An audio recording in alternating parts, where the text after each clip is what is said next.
So if you take a Q-tip, dip it in wax, and then hold it over fire.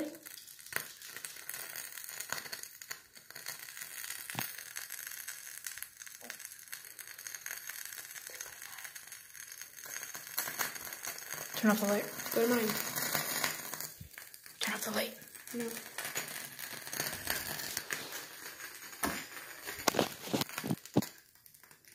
A lot of wax right here. A ton of wax. And it just puts out the fire. I think the wax actually tripped.